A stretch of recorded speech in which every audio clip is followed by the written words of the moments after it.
चलो देखो question number 183 शुरू कर रहे हैं। क्वेश्चन क्या है? क्वेश्चन दे रखा है a long beam is spun at a constant speed of 1.75 radian per second. ठीक, तो ये रहा हमारा beam. Okay, just a second, ये आ गया हमारा बीम। अब इस बीम को क्या कर रहे हैं? इस बीम को मूव करवा रहे हैं।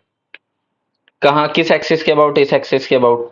तो ये यहाँ पर एंगुलर वेलोसिटी ओमेगा से क्या कर रहा है? एंगुलर वेलोसिटी ओमेगा से घूम रहा है और ओमेगा की वैल्यू भी दे रखी है 1.75 radian per second. During the period of training astronaut is made to walk slowly along this beam away from the axis of rotation। तो ये आ गया हमारा एस्ट्रोनॉट। ठीक है, अब ये क्या कर रहा है? ये मूव कर रहा है बहुत ही स्लोली इस डायरेक्शन में। ठीक है, away from the axis of rotation। at what distance from the axis of rotation will he experience a centrifugal acceleration equal to the acceleration of gravity। तो मान लो ये एक्सिस ऑफ रोटेशन से move करके जाने लग गया और ये कोई एक एक्स डिस्टेंस पे पहुंच रहा है, और तब जो ये सेंट्रीपिटल एक्सेलरेशन, या क्वेश्चन में क्या बोल रखा है वो सेम टर्म यूज करते हैं, जो सेंट्रीफ्यूगल एक्सेलरेशन एक्सपीरियंस कर रहा है, that is equal to acceleration due to gravity. तो सेंट्रीफ्यूगल एक्सेलरेशन क्या होगा? ओमेगा स्क्वायर एक्स, है ना, क्योंकि एक्सिस ऑफ रोटेशन से एक्स डिस्टेंस पर है। तो ये जो ओमेगा स्क्वायर एक्स है ये किसके इक्वल होना चाहिए? जी के बराबर होना चाहिए, ये क्वेश्चन में बोला गया है। करेक्ट। तो ये एक्स की वैल्यू क्या बन जाएगी? एक्स की वैल्यू बन जाएगी जी बाय ओमेगा स्क्वायर। राइट, अब जी की वैल्यू क्या है? जी की वैल्यू 9.8। ओके, और अब हमारा जो ओमेगा स्क्वायर है वो ओमेगा स्क्वायर क्या है? वो ओमेगा स्क्वायर है ओमेगा है 1.75, तो 1.75 का स्क्वायर। क्लियर। तो यहाँ से बस x की वैल्यू कैलकुलेट करो, तो x की वैल्यू क्या मिल जाएगी तुमको? 3.2 मीटर मिल जाएगी x की वैल्यू। ठीक है, तो आंसर क्या बन रहा है? आंसर बन रहा है ऑप्शन ए। तो ऑप्शन ए है करेक्ट आंसर। देखो इस बार मार्क कर दिया मैं और ये ए लिख दे रहा हूँ। ठीक, चलो आगे की तरफ बढ़ते हैं। ओके, तो देखो अगला सवाल क्या है। अगला सवाल है particle at rest start moving with constant angular acceleration of 4 radian per second square in a circular path। At what time the magnitude of centripetal acceleration and tangential acceleration will be equal? ये पूछा है। ठीक है, तो अगर मैं centripetal acceleration की बात करूं तो centripetal acceleration is we square by R. ठीक, और अगर मैं टेंजेंशियल एक्सेलरेशन की बात करूं तो tangential acceleration is nothing but r into alpha. Clear है। अब क्वेश्चन में बोल रखा है कि मैग्नीट्यूड ऑफ सेंट्रिपिटल एक्सेलरेशन और मैग्नीट्यूड ऑफ टेंजेंशियल एक्सेलरेशन ये इक्वल है, ये बोल रखा है। ठीक, और ये क्या टाइम पे इक्वल होगा ये पूछा है। तो मैं यहाँ से क्या लिख सकता हूँ? Centripetal acceleration is we square by R और tangential acceleration is R alpha. Correct. तो वी स्क्वायर किसके इक्वल हो जाएगा? आर स्क्वायर अल्फा के इक्वल हो जाएगा। तो V square is equals to R square into alpha. Right,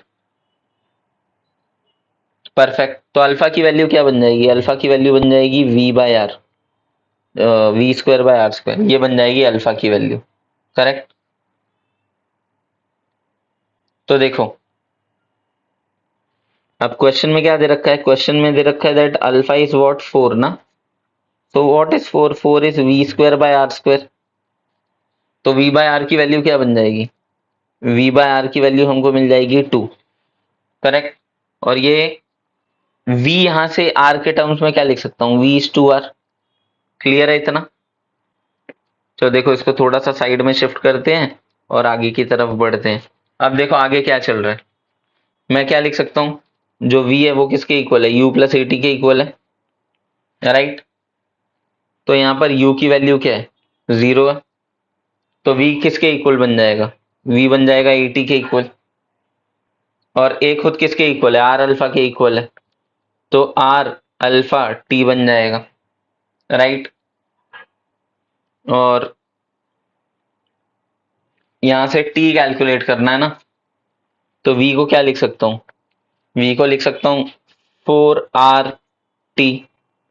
ये आ गया मेरा इक्वेशन नंबर 1 और ये आ गया इक्वेशन नंबर 2। राइट, चलो आगे बढ़ते हैं। देखो तो बस इसको कंपेयर कर लेंगे।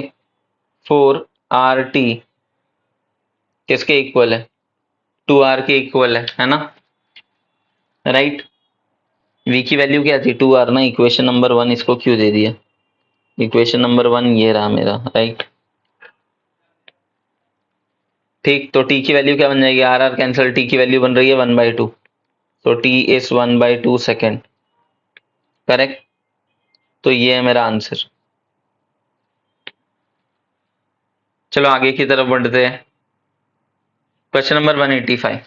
185 में क्या बोल रखा है? A particle describes a horizontal circle of radius r in conical funnel with smooth inner surface with a speed of 0.5 meter per second.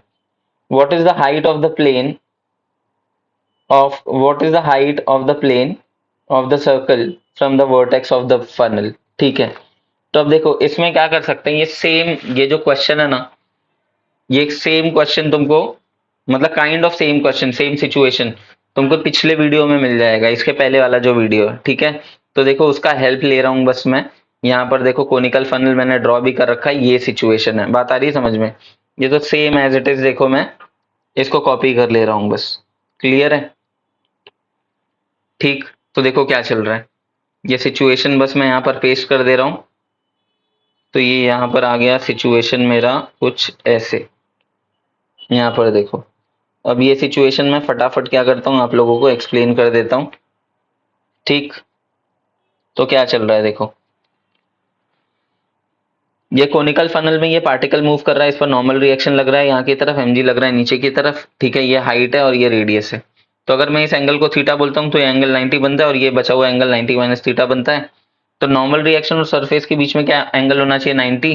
तो अगर ये एंगल 90 और ये एंगल 90 माइनस थीटा, तो क्लियरली ये एंगल थीटा होगा। तो नॉर्मल रिएक्शन को रिजॉल्व कर सकता हूँ एन कॉस थीटा, और ये बन जाएगा एन साइन थीटा। तो जो एन साइन थीटा है वो mg के इक्वल है, और जो एन कॉस थीटा है वो सेंटर की तरफ है, वो mv स्क्वायर बाय आर के इक्वल है।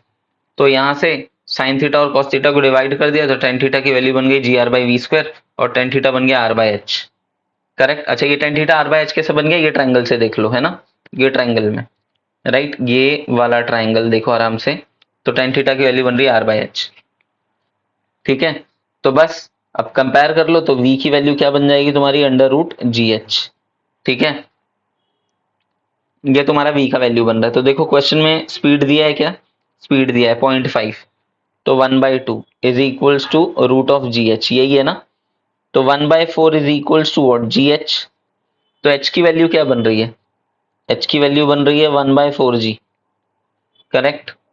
तो एच की वैल्यू क्या बन जाएगी? 1/4 इज 0.25 ना। तो बस यहाँ से कंपेयर करोगे तुम, तो तुमको क्वेश्चन नंबर 185 का जो आंसर बनेगा तुम्हारा, वो आंसर तुम्हारा बन जाएगा 2.5 सेंटीमीटर, ठीक है।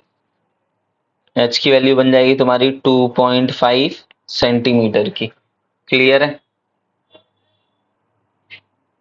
ओके, चलो बाय।